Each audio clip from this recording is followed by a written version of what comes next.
नमस्कार दोस्तों, स्वागत है आपका ट्रैवलिंग क्रीचर के एक नए वीडियो में। आज के इस वीडियो में हम करने वाले हैं 1 day Shillong local sight seeing और इसी साइट सीइंग में हम लाइटलूम कैनियन भी जाने वाले हैं। यूजुअली जब आप 1 डे साइट सीइंग करते हैं तो लोकल कैब ऑपरेटर्स लाइटलूम कैनियन नहीं ले जाते हैं, लेकिन आज के इस वीडियो में हम वहाँ भी जाएंगे, साथ ही साथ शिलोंग के सभी फेमस टूरिस्ट प्लेसेस में भी जाएंगे। मैं आपको बताऊंगा इस कैब को रिज़र्व करने के लिए हमें कितना कॉस्ट देना पड़ा, और मैं आपको ये भी बताऊंगा कि अगर आप 1 या 2 जन हैं और आपको शेयर्ड कैब या फिर मेघालय टूरिज़्म के बस से घूमना है तो आपको कितना खर्च पड़ सकता है, और उस कैब में और उस बस में आप किन किन जगहों को देख पाएंगे। तो चलिए इस वीडियो को शुरू करते हैं।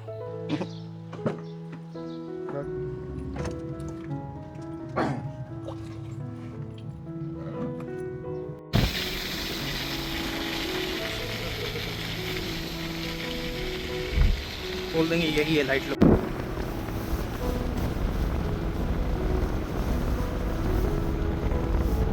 रील देख के सब पहुंच तो गया है लाइटलूम कैनियन, लेकिन यहाँ के विजिबिलिटी की वजह से कुछ दिख तो रहा नहीं है।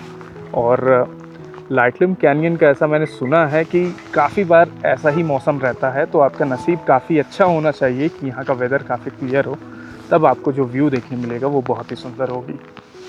लेकिन फ़िलहाल तो हमें यही व्यू देखने मिल रहा है। जब मौसम साफ रहता है तो लाइटलूम कैनियन से जो व्यू देखने मिलता है वो बहुत ही सुंदर रहता है। मैंने कुछ तस्वीरें ऐड कर दी हैं ताकि आपको आइडिया लग जाए कि साफ मौसम में आपको कैसा नज़ारा देखने मिलेगा। ये तब तक मैं आपको रेट्स बता देता हूँ कि ये जो 1 डे शिलोंग साइट सीइंग है इसका क्या रेट पड़ता है। अगर आप 1 डे के लिए कैब बुक करते हैं, जैसे कि मैंने डिज़ायर बुक किया है, उसमें 4 लोग तक बैठ सकते हैं और हमें 2500 रुपये देना पड़ा। आप जब इनसे बोलेंगे और ये भी बोलेंगे कि हमें लाइटलूम जाना है, तो हो सकता है ये 3500 तक बोले। उसके बाद आप पे डिपेंड करता है आप कितना बार्गेन कर सकते हैं। और ऑफ सीज़न में आप 2500 तक में ये आराम से उन्हें बार्गेन करके ला सकते हैं। पीक सीज़न रहेगा तो शायद वो उतना नीचे ना आए, तो ये डिपेंड करता है कि पीक सीज़न में आप आ रहे हैं या फिर ऑफ सीज़न में। अगर आप 1 या 2 जन आ रहे हैं तो मैं आपको बता दूं कि बजट में ट्रैवल करने के लिए आप मेघालय टूरिज़्म के बस से घूम सकते हैं, जिसका कीमत है केवल 5 रुपये पर हेड। और बस का लिंक को मैंने डिस्क्रिप्शन में मेंशन कर दिया है। वो सप्ताह में 3 दिन चलती है और वो भी आपको शिलोंग के सभी साइट सीइंग को घुमाएगी 500 रुपीज़ पर पर्सन। हम वापस जा रहे हैं अपने कैब की तरफ, और अब शिलोंग मेन सिटी का साइट सीइंग हम करेंगे, जो कि लोकल साइट सीइंग यूजुअली होता है। और जस्ट बिकॉज मैं नहीं देख पाया तो ज़रूरी नहीं है कि आपका भी नसीब ऐसा हो। डिपेंड करता है वेदर पे। अर्ली मॉर्निंग के समय साफ़ वेदर रहता है और आप मैप में और वेदर ऐप में भी देख सकते हैं कि कैसा वेदर है, उस हिसाब से आप अपना लाइटलूम कैनियन का प्लान बना सकते हैं। और इस लोकल साइट सीइंग में और क्या क्या प्लेसेस रहेंगे ये मैं आपको आगे वीडियो में बताऊँगा। लाइटलूम कैनियन आते हैं तो यहाँ पे आपको काफ़ी सारे रेस्टोरेंट्स भी देखने मिलेंगे। ऐसे रेस्टोरेंट्स में आप आके कुछ बैठ के खा पी सकते हैं। और अभी हम आ चुके हैं शिलोंग पीक के सामने। यहाँ पे एंट्री के लिए पर पर्सन को 50 रुपीज़ का एंट्री टिकट लेना पड़ेगा, और यहाँ पे एंटर करने के लिए आपको अपना एक आईडी प्रूफ रखना बहुत ही ज़रूरी है। तो यहाँ पे आने के पहले आप आईडी प्रूफ का फिजिकल कॉपी या फिर डिजी लॉकर में आईडी प्रूफ लेके ज़रूर आएँ।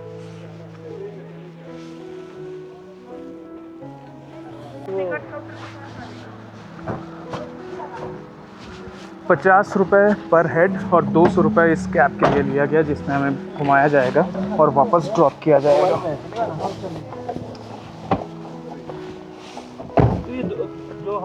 शिलोंग पीक आर्मी के एरिया के अंडर में पड़ता है, इसीलिए आप अपने पर्सनल कैब या फिर जो भी कैब आपने रिजर्व किया है उसे लेके आप अंदर नहीं जा सकते। यहाँ पे इनका लोकल कैब्स है जिसके लिए आपको 200 रुपये देना पड़ेगा। और अभी हम पहुँच चुके हैं शिलोंग पीक। गेट से यहाँ तक आने में बीच में एयरफोर्स का एरिया पड़ता है, इसीलिए वहाँ पे आप कोई भी फ़ोटोज़ वीडियोस नहीं ले सकते। लगभग 6-7 मिनट लगता है वो कैब से, जिसके लिए हमें 200 रुपीज़ देना पड़ा वहाँ से उससे यहाँ तक आने के लिए। और फिर अब चलिए चलते हैं आगे, देखते हैं यहाँ से हमें क्या नज़ारा देखने मिलता है। तो ये है शिलोंग पीक का नज़ारा। बेसिकली आप यहाँ पे आते हैं तो आप एक काफ़ी हाइट पे हैं, तो आपको शिलोंग का पूरा नज़ारा देखने मिलेगा। यहीं बगल में एक छोटा सा वॉच टावर भी है। मैं अभी उस वॉच टावर पे भी जाऊँगा और उस वॉच टावर से आपको थोड़ा एलिवेटेड व्यू भी देखने मिलेगा। ओवरऑल शिलोंग पीक का एक्सपीरियंस उतना ज़्यादा खास नहीं था, क्योंकि शिलोंग में ऐसे ही काफ़ी सारे जगह हैं जहाँ पे आप इस तरह का व्यू देख सकते हैं। तो इतना पैसा दे के यहाँ पे आना, आप चाहें तो आप शिलोंग पीक को स्किप भी कर सकते हैं। यहाँ पे 15 मिनट स्पेंड करने के बाद हम वापस से अपनी जर्नी को कंटिन्यू करते हैं। और अब हम आ चुके हैं शिलोंग टी गार्डन में। चलिए चलते हैं, देखते हैं कि इसके अंदर जाने के लिए भी कोई एंट्री फीस है या नहीं, और है तो कितनी करके है। इस टी गार्डन में एंट्री टिकट प्राइस है 30 रुपीज़ पर हेड। हाँ, यहाँ पे फ़ोटो ले पाएंगे ना, वहाँ पे ऑलरेडी लोग हैं। शिलोंग टी गार्डन में बेसिकली आप कुछ अच्छे फ़ोटोज़ ले सकते हैं। आप यहाँ पे इस टी गार्डन के बीच में आते हैं तो आपको काफ़ी अच्छा फ़ोटो लेने का मौका मिलेगा, और यहाँ पे लोग बेसिकली यही करते हैं। उसके अलावा बहुत ज़्यादा कुछ करने के लिए नहीं है यहाँ पे। शिलोंग टी गार्डन घूमने के बाद अब हम वापस चलेंगे अपने कैब में और चलते हैं अगले डेस्टिनेशन की तरफ।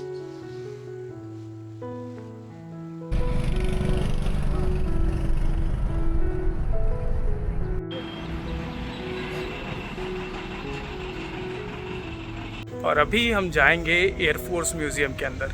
एयरफोर्स म्यूज़ियम के गेट से आप जब एंटर करेंगे तो कुछ दूर तक आप बिल्कुल भी फ़ोटो या वीडियोस नहीं ले सकते हैं, क्योंकि वो एयरफोर्स का एरिया है। लेकिन आप जब इस म्यूज़ियम के पास आ जाएंगे तो आप यहाँ पे वापस से फ़ोटोज़ और वीडियोस ले सकते हैं।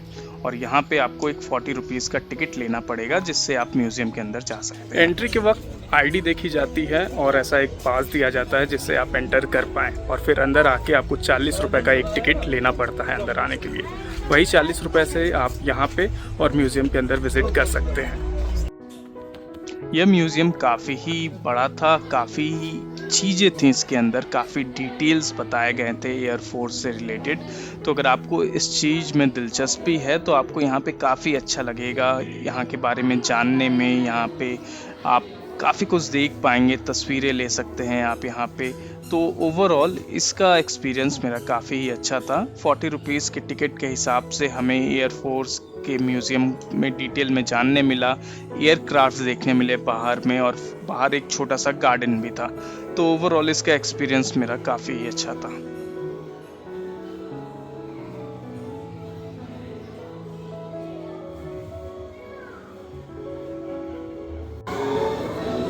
हम आ गए एयरफोर्स म्यूज़ियम के बाहर, जो कि एक्सपीरियंस अच्छा था। अब चलते हैं, देखते हैं कि अगला डेस्टिनेशन हमारा आज के दिन का क्या रहता है।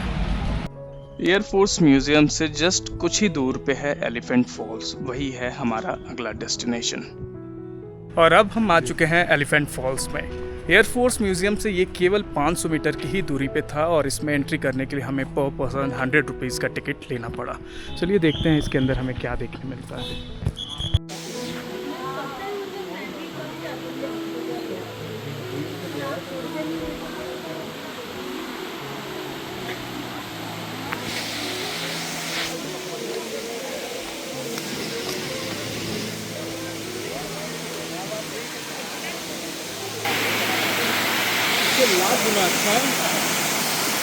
बैंगलोर में फ्री में। इस एलिफेंट फॉल्स में 3 फॉल्स है। पहला तो हमने देख लिया, और दूसरे तीसरे के लिए हमें थोड़ा नीचे उतरना पड़ेगा।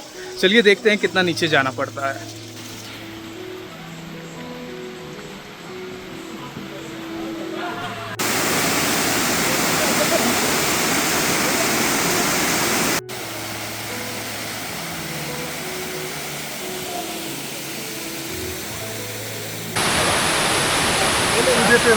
और यहाँ पे पानी में पाँव डाल के बहुत ही रिफ्रेशिंग फीलिंग हो रहा है। पानी बिल्कुल ठंड है, और आपकी जो भी थकान है वो चली जाएगी यहाँ पे कुछ देर पानी में पाँव डाल के। अब हम आ गए हैं बाहर। नीचे उतरने में आपको ज़्यादा समय नहीं लगेगा, लेकिन ऊपर वापस चढ़ने में थोड़ा समय लग सकता है। चलिए चलते हैं अब अगले डेस्टिनेशन की तरफ।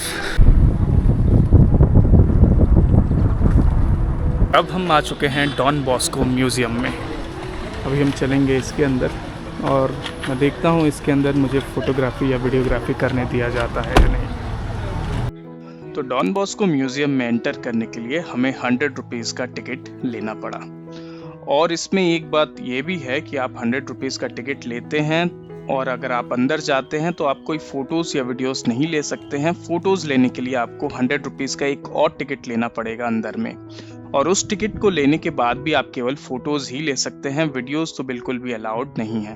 तो मैंने भी वो टिकट लिया था और मैंने अंदर जाके कुछ तस्वीरें लीं जो कि आप अभी अपने स्क्रीन पे देख पा रहे हैं। इसे कंप्लीट करके हम फिर टेरेस पे गए और टेरेस पे एक अलग ही तरह का स्ट्रक्चर बना था जिसमें आप थोड़ा देर घूम सकते हैं। इसे घूमने के बाद हम वापस से नीचे आ गए। तो ओवरऑल इसका एक्सपीरियंस भी ठीक-ठाक था, और अगर आप यहाँ पे घूमते हैं तो आप अपने हाथ में समय लेके आएँ क्योंकि इसे पूरा घूमने में समय लग जाता है। मैं आ गया हूँ डॉन बॉस्को म्यूज़ियम के बाहर। इस म्यूज़ियम को अच्छे से पूरा घूमने में आपको लगभग 1.5 से 2 घंटे का समय तो लग जाएगा, लेकिन हमने थोड़ा जल्दी घूमा तो हम 45 मिनट्स में इसे हमने घूम लिया।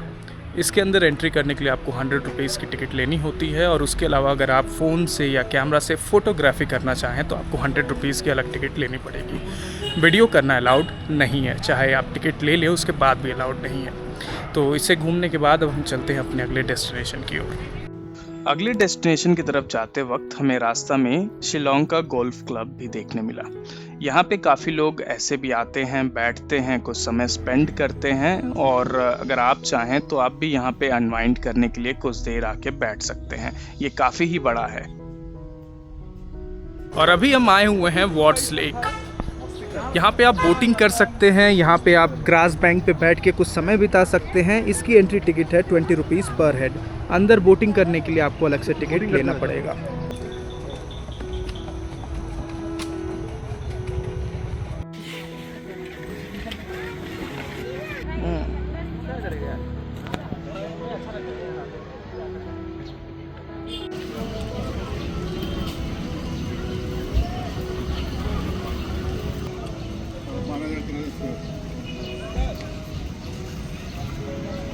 और अब हम फाइनली आ चुके हैं अपने लास्ट टूरिस्ट स्पॉट की तरफ, जो कि है एक कैथेड्रल चर्च।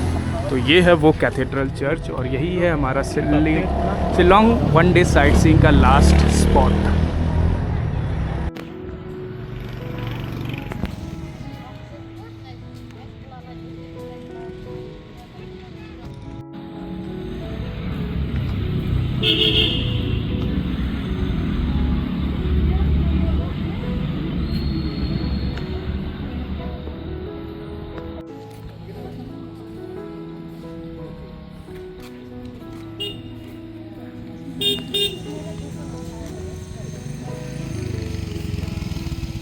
और इसी के साथ हमारा शिलोंग 1 डे टूर होता है समाप्त।